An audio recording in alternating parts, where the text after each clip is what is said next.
क्या हुआ डॉक्टर साहब? पेशेंट की हालत बिल्कुल ठीक नहीं है, उनके लिए आखिरी चंद घंटे बहुत अहम है। मैं कर लेती हूँ।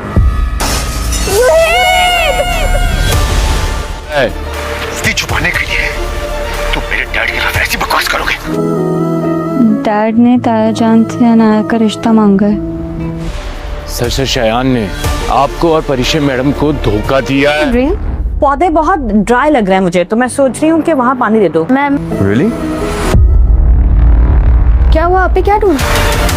अगर आपको मेरी बात पे यकीन नहीं है ना तो जाके पूछे आप अपने। बारी तो अपने बाप के बातों में आकर अनाया से शादी करने के लिए मान गया था, और हालांकि बारी के बाप ने तो अनाया का रिश्ता भी मांग लिया था और हाँ भी हो चुकी थी, लेकिन बारी की किस्मत अच्छी है कि इसकी शादी होने से पहले ही ऑफिस का एक बंदा बारी को सारी सच्चाई बता देगा कि कैसे बारी के बाप ने उसके साथ गेम खेली है और प्रिशा को इससे दूर किया है, जबकि दूसरी जानिब सुहेब की बहन ने आखिरकार अलीजे का घर बर्बाद कर ही दिया है। वो एक दिन अलीजे को सीढ़ियों से धक्का दे देगी, जिसके बाद इसकी हालत काफी ज्यादा नाजुक हो जाएगी।